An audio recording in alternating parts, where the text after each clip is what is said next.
Estamos ao vivo agora. Acredito que estamos ao vivo. Tá certo, né? Sejam todos bem-vindos, bem-vindas. Boa tarde para o pessoal que está conosco no YouTube.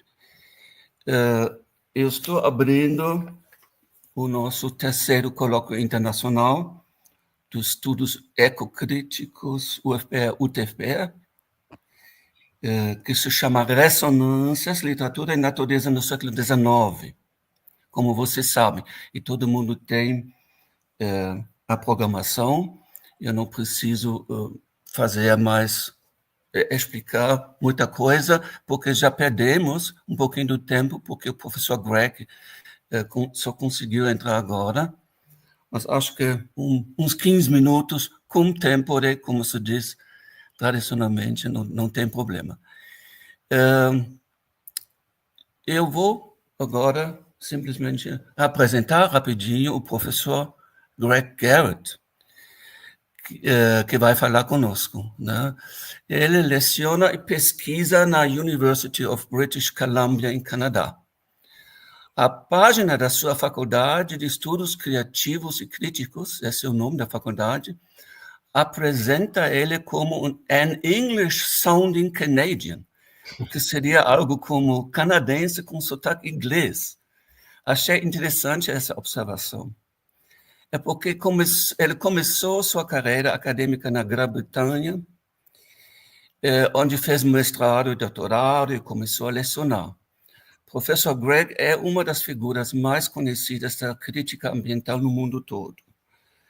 No Brasil, ele é conhecido principalmente pelo livro Ecocriticism, pois a primeira edição foi traduzida e editada pela editora da UNB 20 anos atrás. 2 décadas mais tarde, a terceira edição desse livro, em inglês, foi publicada no ano passado, com 80% de material novo. Professor Greg é autor e editor de vários outros livros. Por exemplo, organizou e editou The Oxford Handbook of Ecocriticism, uma referência que tem acompanhado durante os últimos anos os estudos de muita gente, inclusive meus, por exemplo. Mas o campo de trabalho do professor abrange muita outra coisa, também os Environmental Studies em geral, e especificamente referente à sua região no oeste do Canadá. Greg, we are really happy that you accepted our invitation and managed to be with us today. His speech is entitled New Findings in Ecocriticism, Pastoral and the First Anthropocene.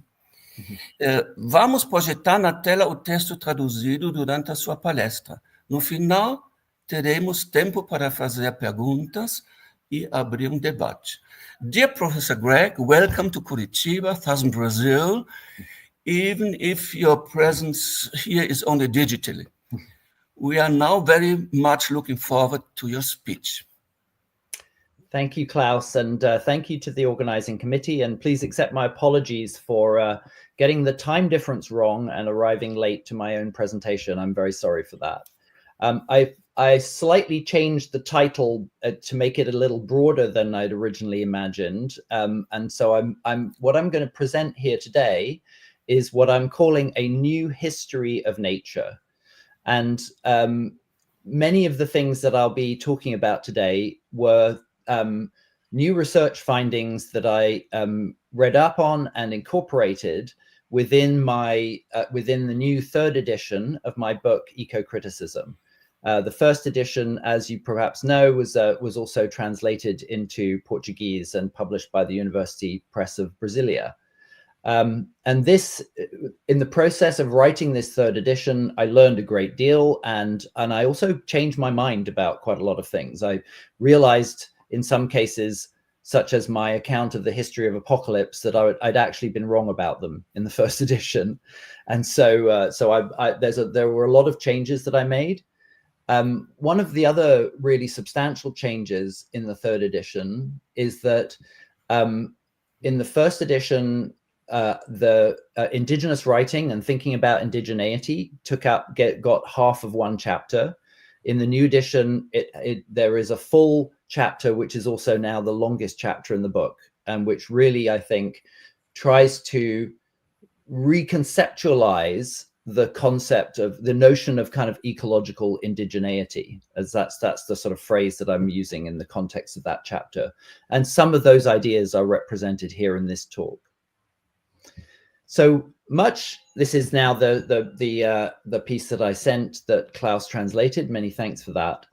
Much ecological thought and writing aims to diagnose and heal a rift between probably mostly Western humanity and nature. I put Western in inverted commas because I think it's an inevitable but not very helpful designation. Numerous causes or turning points have been proposed for this alienation and ensuing decline. Descartes' mind-body dualism, Francis Bacon's mechanistic philosophy, that's most famously in Carolyn Merchant's book on ecology and nature, women and nature. Sorry, it slipped my mind. The anthropocentric creation narratives in the Judeo-Christian book of Genesis, the Hebrew Bereshit. The Greek adoption of an abstract alphabet in place of ideographic scripts. And so I chose this latter example from David Abraham's book, The Spell of the Sensuous. And in that book, Abraham argues it was only with the transfer of Phoenician phonetic writing to Greece and the consequent transformation of the Semitic alphabet into the Greek alphabet that the progressive abstraction of linguistic meaning from the developing life world reached a type of completion. So Abraham's argument about language is that what he describes as pictographic or ideographic scripts maintain a sensuous connection between the script and the things that they describe.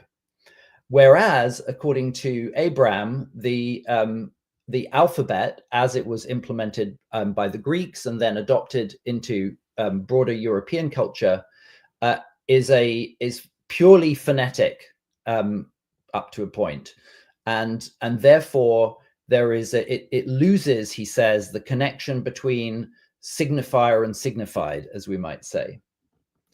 The alphabet supposedly severs language, which Abraham calls an expression, severs language from reality, from nature, which Abraham calls language an expression of the animate world that enfolds us. So I don't want to go into the detail of Abraham's claim, although I think it's actually wrong. I think a linguist would say that it's not accurate. However, the point I want to make is that it's a good example of what has been called declensionist historiography. And if you think about that, that's really a conceptualization of history which is always going downwards, which starts at a point of originary plenitude, and then just gets worse. And that is nicely captured by Dana Phillips's phrase, "Things just got worse and they were always gonna." So it's a sense that there's a sense of inevitability in that if you define an ideal of nature that is in fundamental opposition to some aspect of modernity, you're always in a position and always in an attitude of mourning, of loss. Hence narratives and programs of recovery or going back to nature, which we associate especially with Romanticism. More recently, the conception of the Anthropocene has been understood as collapsing what Dipesh Chakrabarty calls the age-old humanist distinction between natural history and human history. That's the first of his 4 theses in his famous article, The Climate of History. Chakrabarty says, humans are biological agents, both collectively and as individuals. They have always been so. There was no point in human history when humans were not biological agents. But we can become geological agents only historically and collectively. That is, when we have reached numbers and invented technologies that are on a scale large enough to have an impact on the planet itself.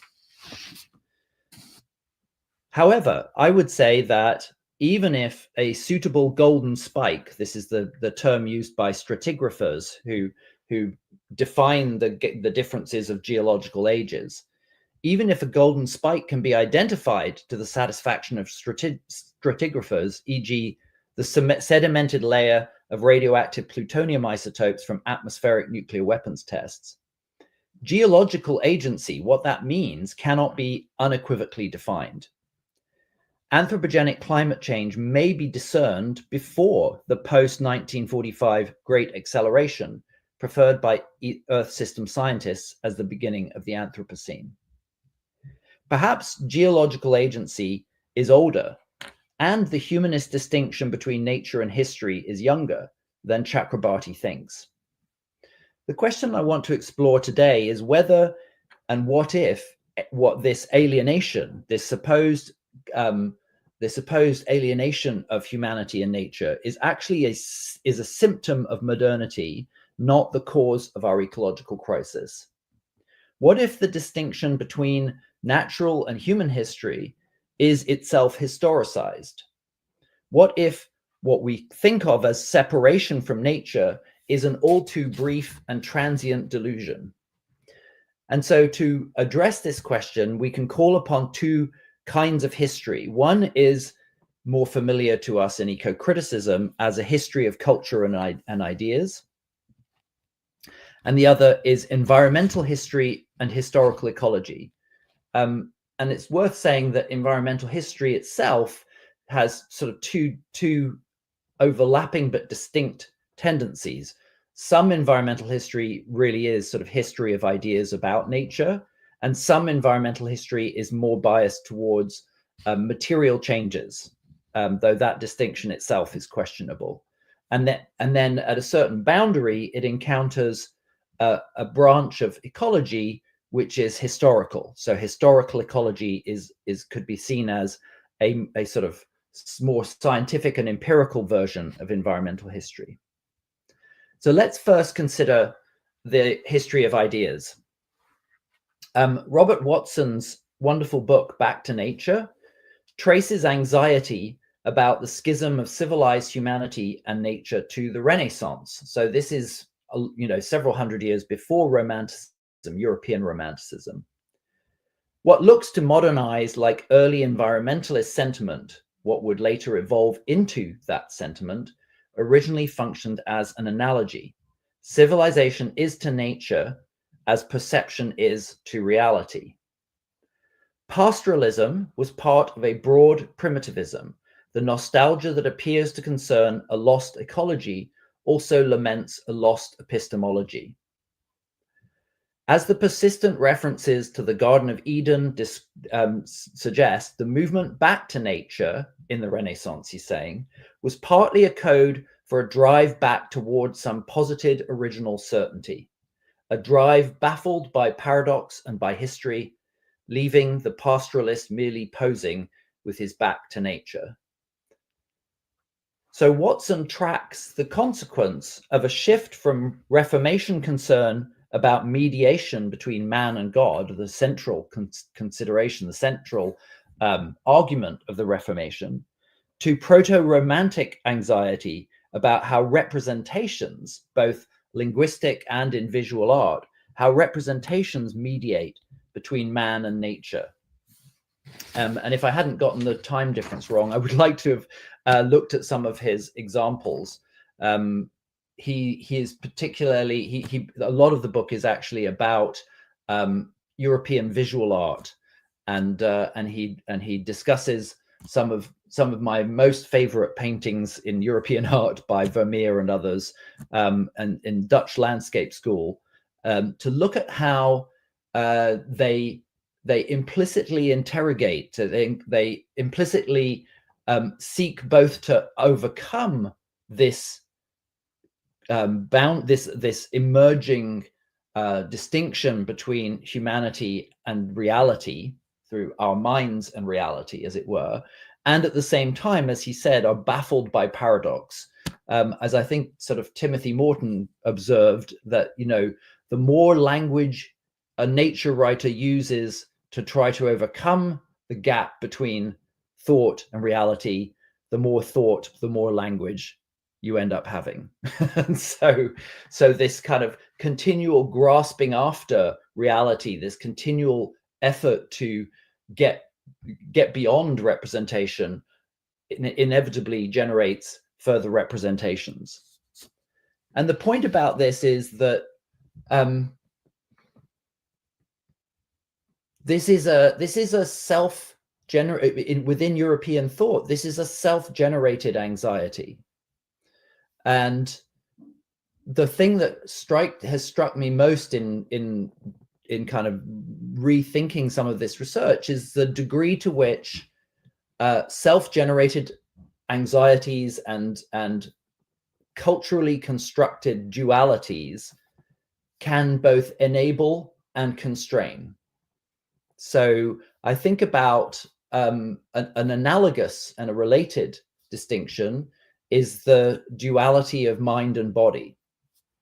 And that is, of course, most notably associated with René Descartes, with his duality of reason and the body. And it strikes me that, I would think practically any psychologist today would say the distinction between mind and body is an illusion, or a delusion, perhaps. Delusion is perhaps better. And yet, it's also clear that delusory distinction, that duality, structures our thought and structures our efforts even to overcome it. So that, the field of psychology itself has branches that address themselves primarily to minds, and sometimes to minds in their social interaction, so social psychology, with very little or no reference to the brain. And then you have neuropsychology, which is not the same as neurology, but which is attempting to understand the ways in which the brain, the organ of the brain, constructs our thinking. So the point is that once European culture sort of devised these dualities, they increasingly structured our thinking, our research, and that it is you reach a point where they can neither be these dualities of mind and body or man and nature. These dualities can neither be fully overcome nor accepted.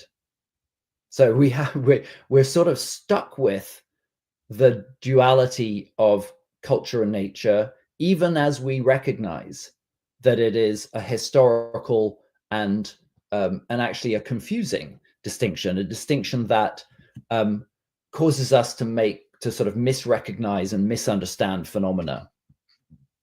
So that's the, when you think about, for example, Timothy Morton's book, Ecology Without Nature, the idea of dispensing with nature is appealing when we think of the ways in which it confuses us. But at the same time, it's also impossible because the distinction is so deeply embedded in all our thinking. So that's the sort of the context in terms of ideas. Meanwhile, in the Americas, the disastrous consequences of what Alfred Crosby calls the Columbian exchange of organisms, especially Eurasian pathogens like smallpox, were unfolding across the continents. Charles C. Mann argues, drawing on a wide range of evidence, that many indigenous nations were first described by Europeans after they had been devastated by epidemics. Thus, they were represented as culturally backward, or in some more positive spins on the same error, at one with nature, rather than what Mann calls the persecuted survivors of a recently shattered country. And I've chosen one of his examples from Brazil. The Spanish explorer Gaspar de Carvajal gave an account of Amazonia before the impact of Eurasian pathogens, in which he describes it as a crowded and prosperous land. When later explorers found no evidence of large-scale settlements, though, Carvajal's story was dismissed. This is a passage from Charles Mann. To ecologists, the great tropical forest in South America was and is the planet's greatest wilderness, primeval and ancient, an Edenic zone touched by humankind likely, if at all. Constrained by its punishing climate, poor soil, and lack of protein, these scientists argue large-scale societies have never existed, can never exist in the river basin. Amazonia thus could not have been the jostling, crowded place described by Carvajal. Mann narrates scholarly arguments about the possibility of distinctively Amazonian forms of agroforestry, which could have supported large populations, as well as studies of terra preta do Indio, which may be vestiges of intensive cultivation. The primeval forest, then, may, like the vast herds of bison on the prairies, be artifacts of a precipitous decline of indigenous populations, which may have been as high as 8 to 9 million in Amazonia in 1491, rather than examples of untouched wilderness. So, if we accept Mann's summary, he's a science writer who's pulling together numerous strands of scientific research in environmental history and historical ecology. Not only were American landscapes rebounding from the collapse of indigenous land management, but they were still in flux from numerous megafaunal extinctions at the end of the last ice age. For these extinctions, there seems little doubt that Paleo-Indians were involved, even if not wholly responsible.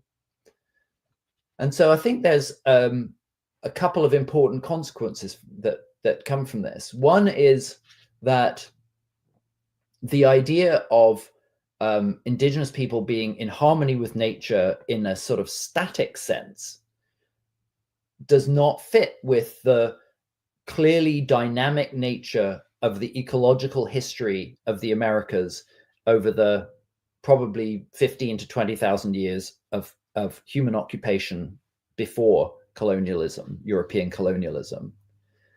And secondly, this thesis that the Americas were much more densely populated than anyone previously thought, and therefore much more intensively managed in different ways, in different habitats, in different biomes, suggests that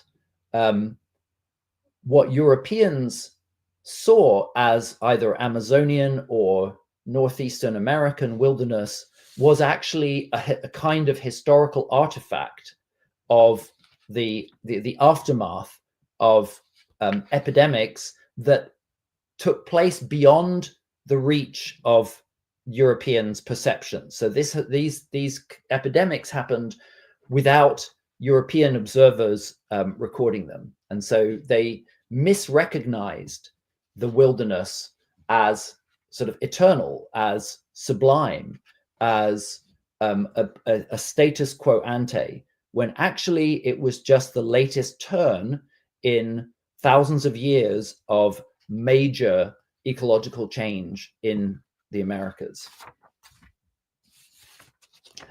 The ecological impact of colonization may, in fact, have been planetary. So Mann is arguing that both colonization by Paleo-Indians was kind of continent altering, and that then the impact of European colonization was even more impactful. Earth system scientists Simon Lewis and Mark Maslin argue that 16th and 17th century colonization centered on densely populated Mesoamerica killed around 50 million people via exposure to diseases carried by Europeans, plus war, enslavement, and famine. And the ensuing regrowth of forests and grasslands caused, they argue, a dip in atmospheric CO2 that is the most prominent feature in pre-industrial atmospheric CO2 records over the past 2,000 years. They therefore argue that the 1610 CO2 minimum also associated, of course, with what's been called the Little Ice Age, during which the Thames froze in London. There were frost fairs on the Thames. That they argue this minimum should be adopted as the beginning of the Anthropocene epoch, because even though it's a signature of anthropogenic, sort of anthropogenic cooling, not warming, it is, they argue, the first kind of signature of human action, human-centered change in the Earth's climate system. While European settler colonists were misrecognizing the post-apocalyptic aftermath of repeated pandemics as wilderness in the Americas, the epistemology preoccupied with true and just representation discussed by Watson began to affect Europeans' ideas about morality. And this obviously happens a few hundred years later. Kate Rigby, in her book Dancing with Disaster, explores the interpretive schema of what she calls the punishment paradigm. And she's describing here a major cultural shift which pivots on, in her account, the 1755 Lisbon earthquake.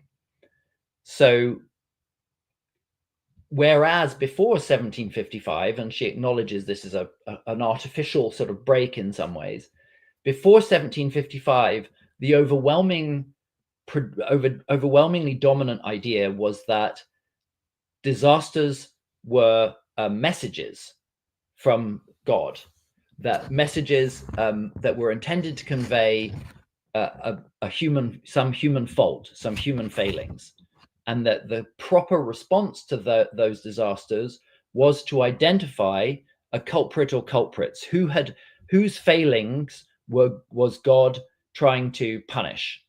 And then often that led, as she says, to the identification of scapegoats, of groups who were identified as the culprits.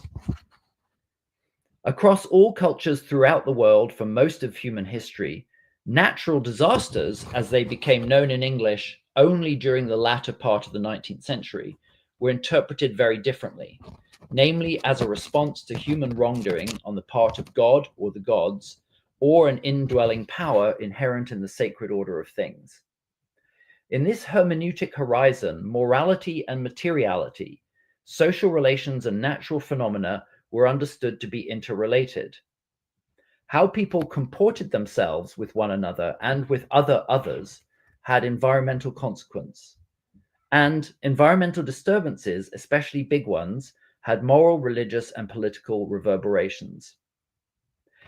Disruptive events then often initiated a search for scapegoats, e.g. blaming the Jews for epidemics. Rigby identifies the 1755 Lisbon earthquake as a turning point. She says, while the historical transition that I have been tracing here was rather messier, more gradual, and less total than talk of turning points tends to suggest, the rationalistic conviction that non-human nature should have no direct bearing on the ethical, political, or cultural strivings of human agents certainly gained ground after Lisbon, at least among the educated elite. And a very well-known example of that is Voltaire's satire Candide, in which the Lisbon earthquake is the sort of catalyst for Voltaire's satire on the very idea that a disaster such as the Lisbon earthquake could be or should be interpreted in moralistic terms. The consequence of this shift was profound, because instead of searching for culprits, European philosophers and later so-called scientists, but they were called natural philosophers at the time, began to search for causes. And Rigby admits that the modern Enlightenment separation of man and nature had many beneficial consequences. The old search for culprits was replaced, though never completely, as we saw during the COVID-19 pandemic, with research into causes and solutions. In the case of earthquakes, Richter's scale of magnitude, the theory of plate tectonics in the 20th century, tsunami warning systems. None of these things make sense in terms of the punishment paradigm. None of these things make sense in terms of a sacred or religious conception of the natural order. Now, Rigby does not advocate for a return to the punishment paradigm. I would say she doesn't acknowledge enough how the new paradigm, the rationalistic or humanistic paradigm, I don't think she acknowledges enough the truly extraordinary effects that this had on human welfare. Clearly, like, one of the effects of this shift was the emergence of natural sciences that were interested in disease process, that were interested in epidemiology, that were interested eventually in maternal health and child mortality. And so whilst 8 billion humans on this earth is bad news for many of the creatures we share it with, it's unequivocally, I would say, good news in terms of human welfare. And I mentioned I was actually talking to my undergraduate class the other day, and I was talking about this shift, and I said, you know, both of my sons were born by cesarean section. Cesarean section was originally in the 19th century developed to enable infants to be baptized when or after they died during childbirth, and it was only in the later 19th century that an English doctor had the idea that you might actually try to save women and children through this method. These things have for me, a profound personal and human significance. Rigby argues not for a return to the punishment paradigm, but for a new conception of catastrophe as always natural cultural. And here I'm using that sort of portmanteau word that combines culture and nature without collapsing them into one another, and sees catastrophe as opportunity, as in its original religious sense, as turning, or catastrophe, turning, or in the Christian notion of apocalypse, the idea of revelation, rather than simply a disastrous ending. So in Rigby's ideal, a moralized conception of nature, which was, as she says, frequently cruel and usually, well, invariably, I would say, misdirected, and then this sort of artificial and absolute separation of culture and nature that emerges in the 19th century, 18th century, which also involved certain kinds of mistakes and misrecognitions, that she's arguing for a new conception of catastrophe as both harmful, but also as a kind of opportunity, as turning towards something new. The notion of the Anthropocene, which is of course controversial in the humanities, implies the end of the secular Enlightenment conception of nature as distinct from the order of culture. And it's worth remembering, of course, how profoundly this distinction of culture and nature has shaped not just individual thought or culture, but even just the organization of university campuses. So, clearly the boundary lines between disciplines and groups of disciplines are constructed on the basis of precisely this distinction.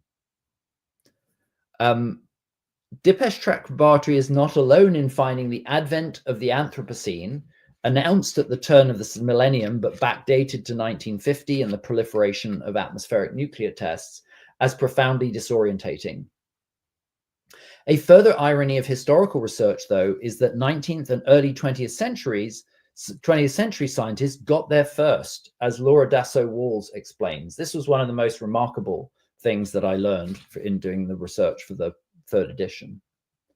In 1854, Welsh geologist Thomas Jenkin proposed the term Anthropozoic, 1854, or human life rocks, since the rocks, he thought, were already recording the influence of humans. In 1873, his term was seconded by the Italian geologist Antonio Stoppani, who regarded humans as already a, quote, new telluric force that for its strength and universality does not pale in the face of the greatest forces of the planet.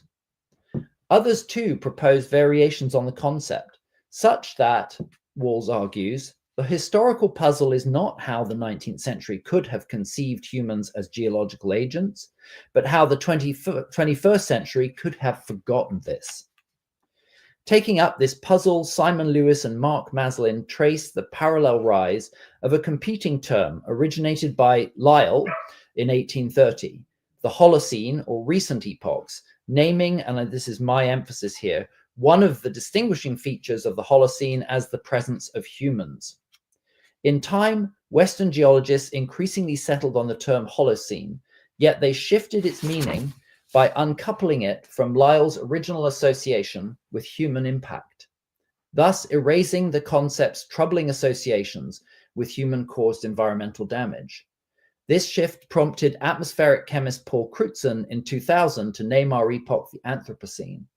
The original human-centered definition of the Holocene had long since been forgotten, and with it the 19th century's deep engagement with the power of humanity as a force of nature. Anthropogenic climate change, too, is much older knowledge than most people understand. As John Valent shows in his book Fire Weather, 19th century scientists provided the basis in physical science of the greenhouse effect, while Guy Callendar presented the first graph of climatic change in 1938. He states, few of those familiar with the natural heat exchanges of the atmosphere, which go into the making of our climates and weather, would be prepared to admit that the activities of man could have any influence upon phenomena of so vast a scale. In the following paper, I hope to show that such influence is not only possible, but is actually occurring at the present time. So the upshot of this is, I was just sort of startled by the notion that this supposed schism of humanity and nature, if we accept Kate Rigby's dating, really dates from the mid 18th century, and already only 100 years later, some scientists were either through their perception of how humans were altering geological processes or biological processes or climatic processes. Already by the late 19th century, the possibility of the Anthropocene has emerged. And so this really led me to reconsider Dipesh Chakrabarty's idea that, firstly, that this is something we've only just noticed, right? This collapse of the boundary between history, natural and human history. Neither that it's something we've only just noticed, or that boundary itself is something that is, as he says, age old. It's really, I mean, I don't know what age old means, but if Rigby is right, it is a late 18th century phenomenon. So almost immediately as this boundary was being erected, it was also being deconstructed. And so the fascination and the puzzle for me in cultural history is what, as Walls says, really, how do we understand that kind of forgetting, that forgetting of the consistent forgetting of how this boundary is actually something that we made up in the first place. The upshot is that the supposed schism of humanity and nature is a myth based on Renaissance cultural anxieties and misrecognition of New World wilderness. And here's a bit of a strange transition because it's but the quote here from Watson's book is really about how deeply buried in European thought this myth is, And at the same time, he hopes, well, you'll see, he says, accepting indeterminacy is key to coexisting in an intricate ecology. And that indeterminacy, as opposed to the idea of an inevitable decline, an inevitable fall from grace, from an Edenic state. Accepting indeterminacy is key to coexisting in an intricate ecology. And the late Renaissance association between finding certainty and loving nature is scar tissue from an old wound, an adhesion that needs to be broken, which can be done if we recognize it as a contingency of cultural history. So if we realize that this supposed schism, this idea of decline, that all of it is really a cultural invention of our own, he hopes that that recognition can help to break its hold over our thinking.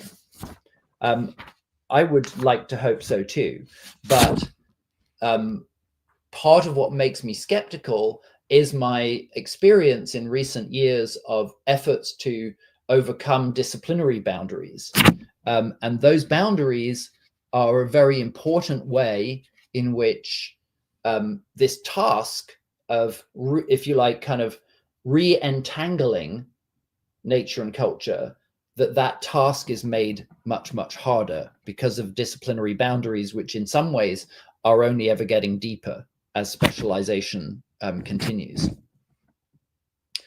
This contingency of history bequeathed us a meta-narrative of decline from a more pristine status quo ante that hinders environmentalism today far more than it helps. And as Emma Maris says in her book Rambunctious Garden, we are always mourning because we can't make more of such untouched places. And this is one of the other really big kind of realizations that I had through doing this research, and especially reading Maris's book.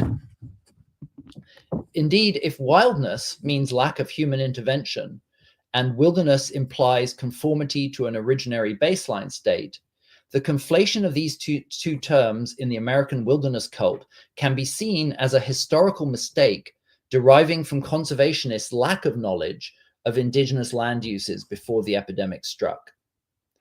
On the contrary, Maris suggests we can have wilderness that resembles an historical ideal, but it will have to be heavily managed. Or we can have wildness, but it will be a rambunctious garden full of interlopers from abroad.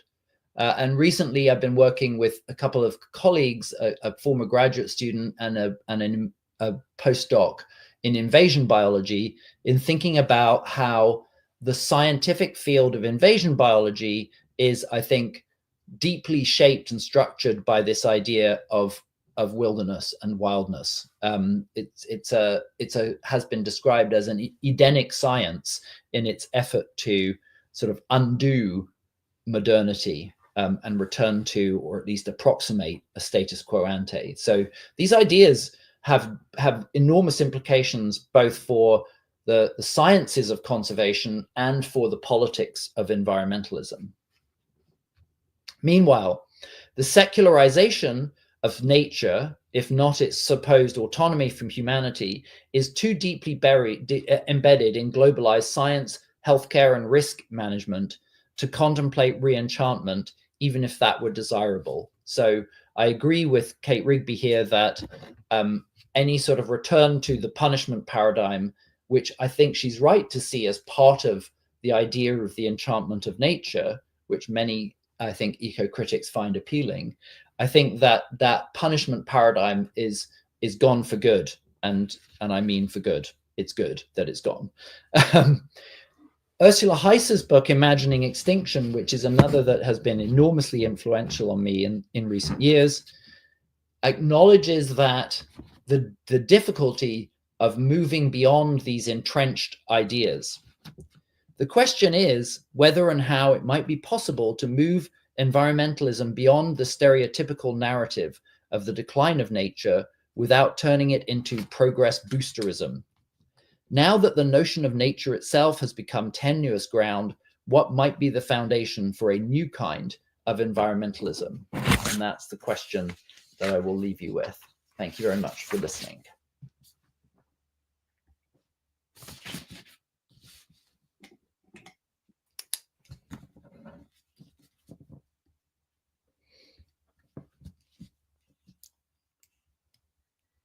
So I hope we have a bit of time. I've left a bit of time for questions.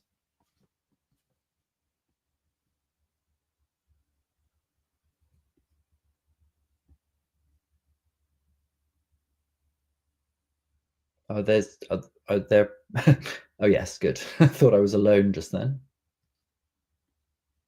We don't have access to the audience, so I don't know, but we have a chat that comes to us. Yeah. And we have to wait a little bit. Meanwhile, I have a comment.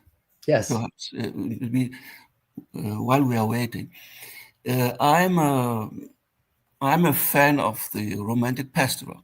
I'm not naive. I don't think that the poetry of Wordsworth or Coleridge helps to explain the Anthropocene. Maybe some passages of Thoreau do this better, some passages.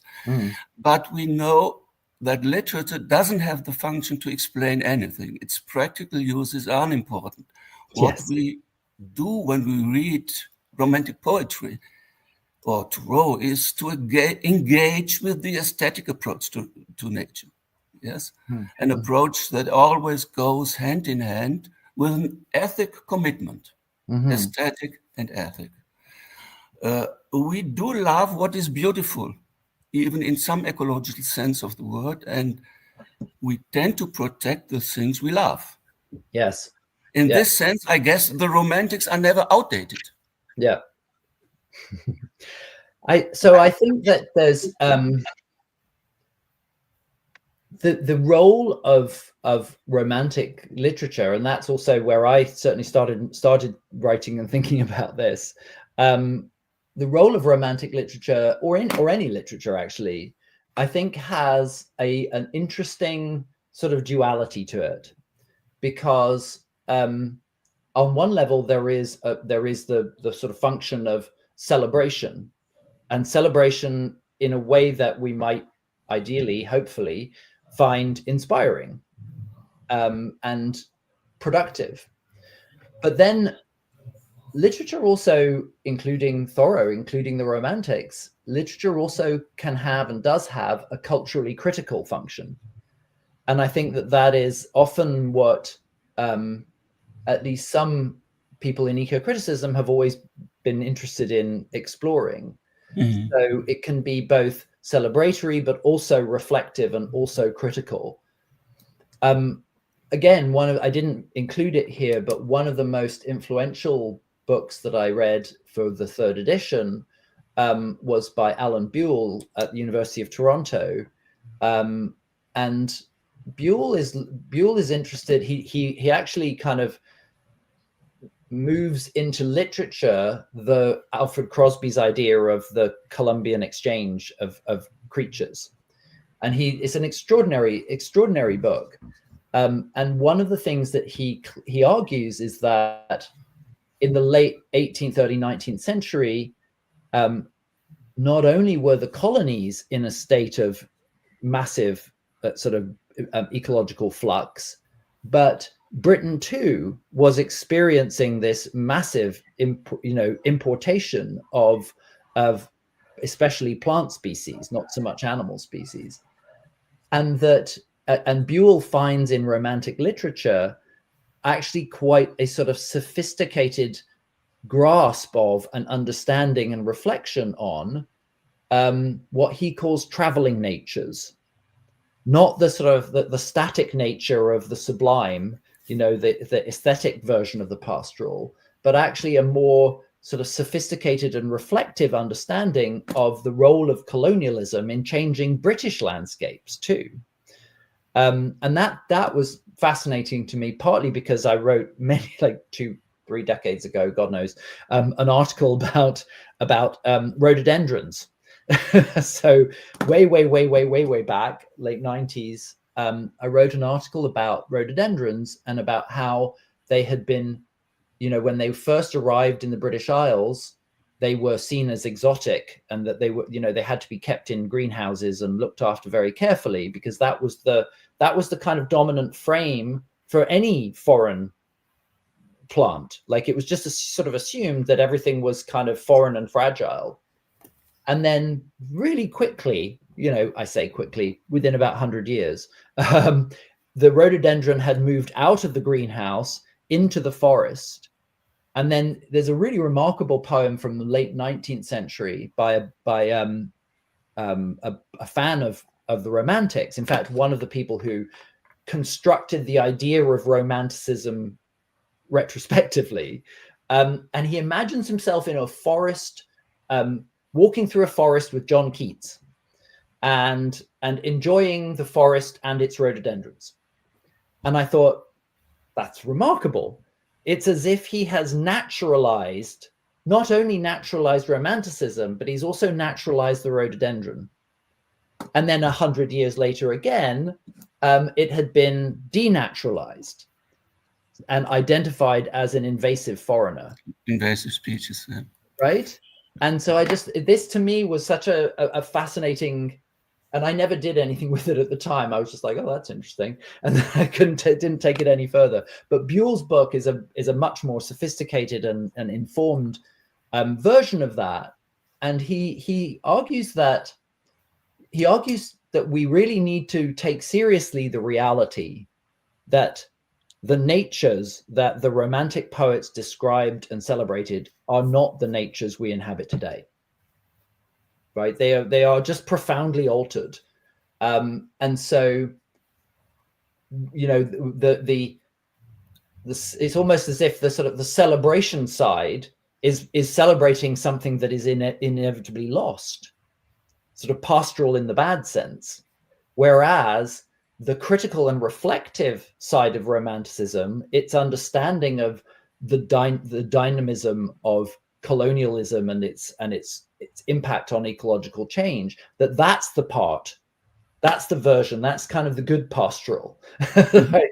It's not so much the praise song, as it were, because that's a praise of something we no longer have access to, and we could only construct it very laboriously as a kind of zoo or museum.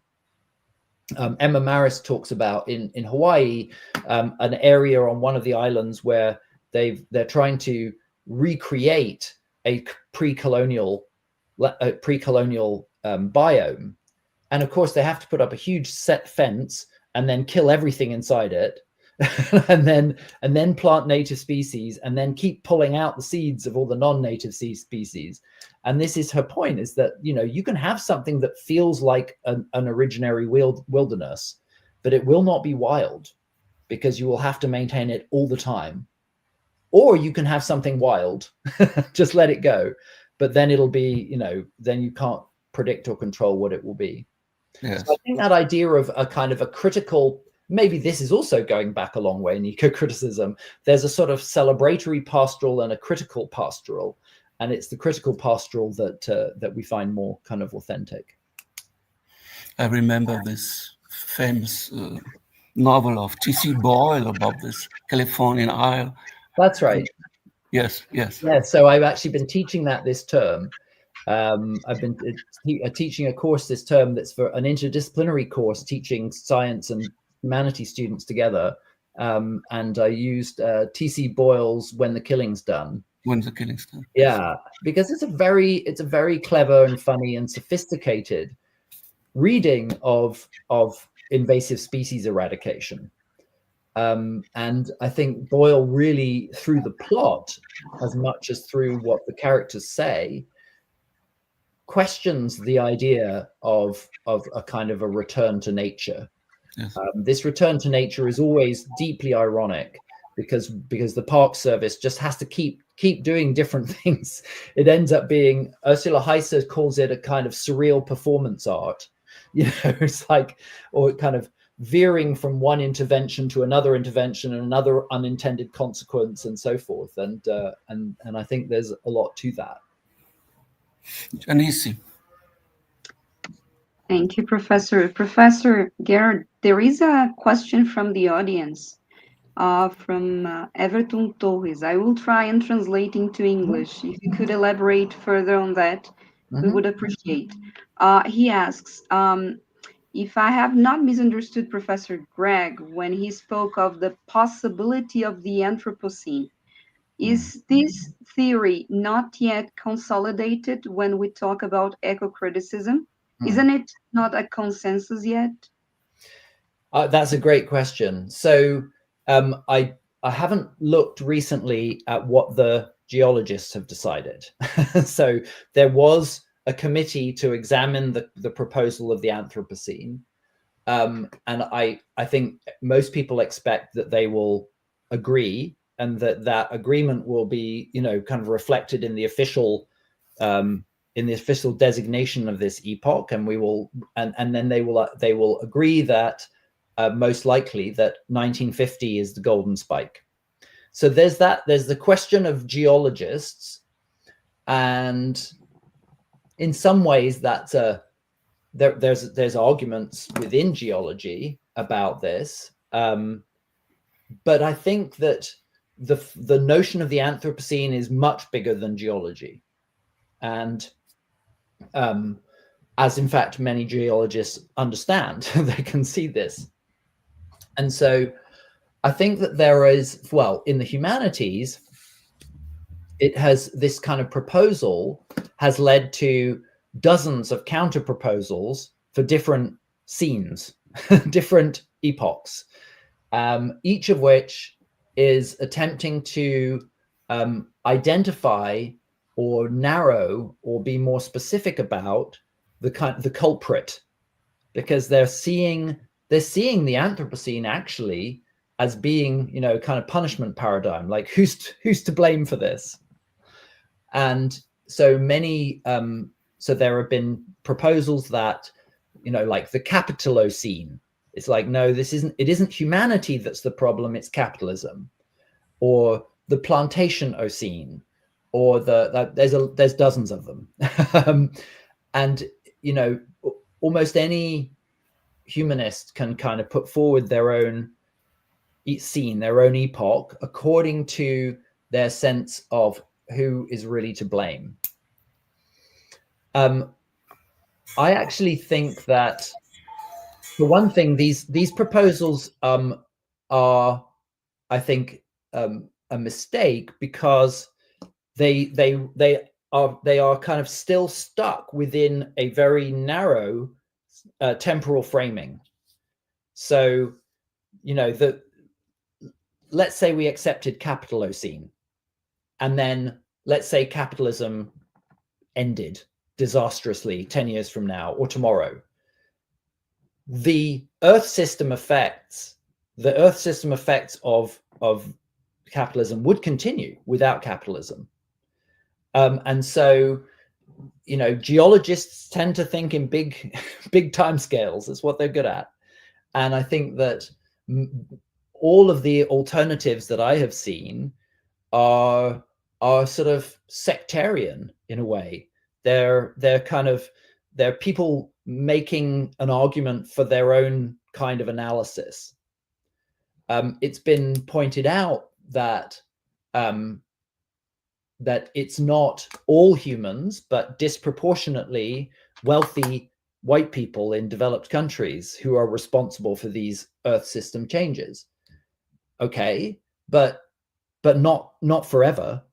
So, if you were just looking at Chinese economic development, or economic development in parts of Africa, or you can't base your conceptualization of deep time on what happens to have been going on in the last 150 years. I think that's a rather narrow perspective. And one of the other things that has been pointed out about the Anthropocene, which I like and which I write about in the 3rd edition, is that in some way, by describing us from the outside, we are almost placed humanity in all our diversity and in all our multiple versions of culpability. We are actually turned into a kind of alien in the sense that, you know, other epochal change on Earth has been caused by other organisms in some cases. So it almost turns us into the latest version of sort of dynamic, unpredictable change on Earth. And so, you know, it isn't the Anthropocene is not actually a celebration of human power. It's rather the opposite. It's a critique, fundamentally, I think, a critique of our, at a large kind of international, inter-societal level, inability to translate knowledge into action. Thank you, Professor. On a different tone, there is another question here proposed by the audience by Jade Arbo. She's asking, I would love to know if Professor Garrard thinks of science fiction as a way of entangling nature and culture. What can you share with us about this? Well, I would say, firstly, I don't know much about science fiction, and Ursula Heiser is definitely the leading authority on science fiction.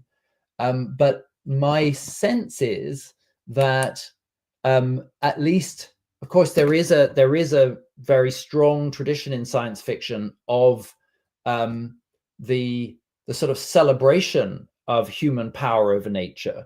You know, there's definitely a version of it that is very sort of heavily technocentric, if you like.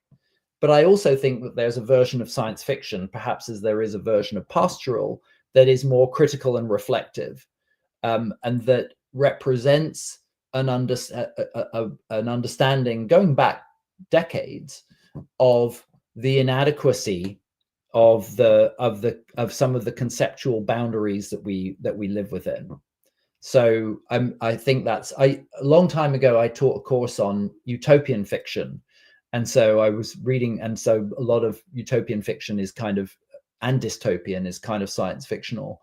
And I think that in those kinds of science fictions there are important kind of critical reflections on, and even, you know, ways of trying to imagine beyond the boundary of nature and culture. Ursula Heiser actually says, I think, in Imagining Extinction, she says the Anthropocene is a science fiction concept because it is a projection into the future of an interpretation of what will have happened.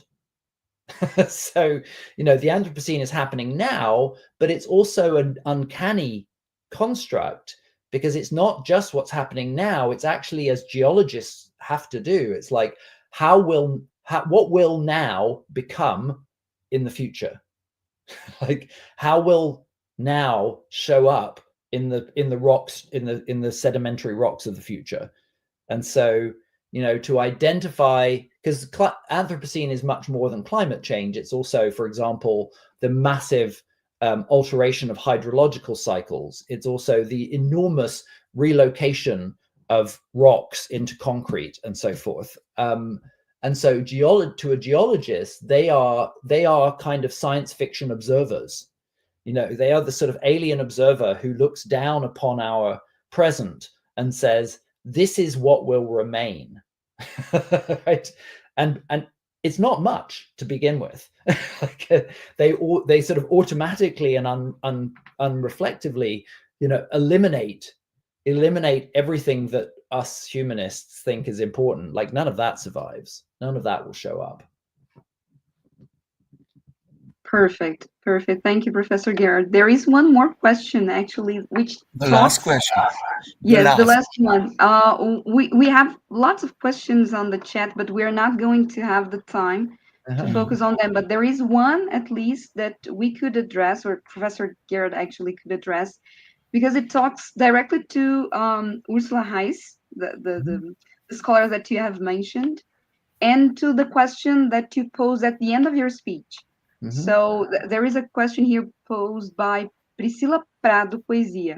She asks, how would you, Professor, answer the question with which you ended the speech? Ursula Heiss's question, sorry.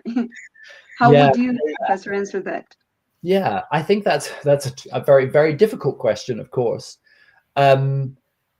because, as I say, this nature culture duality is a mistake, but it's also a deeply, deeply ingrained mistake, and it's also a productive mistake. So just as the mind-body duality is a mistake, it's also a productive mistake. You know, we've learned a huge amount about minds through the separation of mind and body. There is something even liberatory about the idea that a disabled body doesn't automatically mean a disabled mind, for example. So even these kinds of mistakes or dualities can be enormously productive, and environmentalism, I would argue, is exactly this a product of this mistake. So how you reform that, it's not impossible. I mean, already within the way environmental organizations work, over the last few decades, the notion of, for example, of a park or protective environment being one that systematically excludes all humans has been largely abandoned.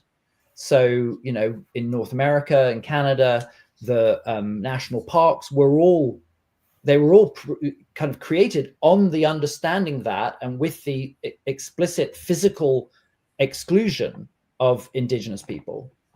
In Canada, since the 1980s, no new national parks have been made that were not there's a different designation here in Canada, which is a National Park Reserve. And an NPR is a reserve with Indigenous co-governance.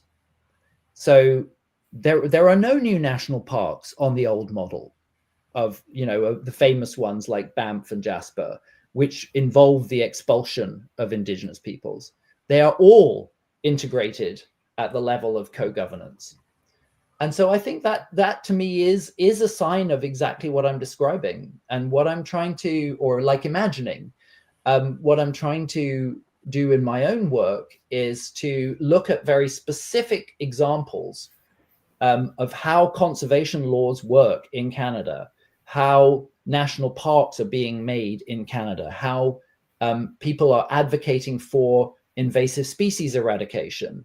And I'm trying to sort of introduce into those conversations amongst students and in public a different spin that reflects a move away from this sort of Edenic construct of nature. Not that there aren't good reasons to try to protect places from rapid change through introduced species, but also that there is no going back.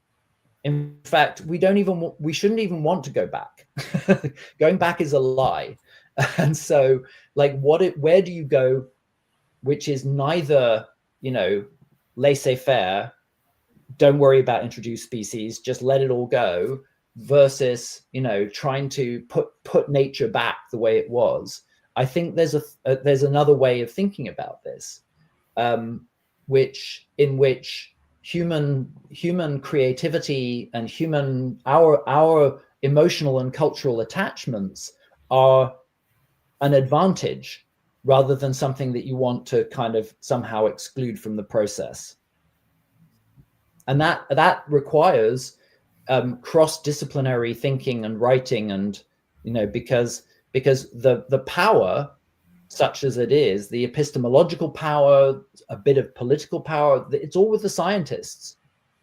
And I want to learn from scientists and respect what scientists do. And at the same time, I want to say, actually, you are operating within a groove, a narrow way of thinking that you can't even necessarily see that you're in.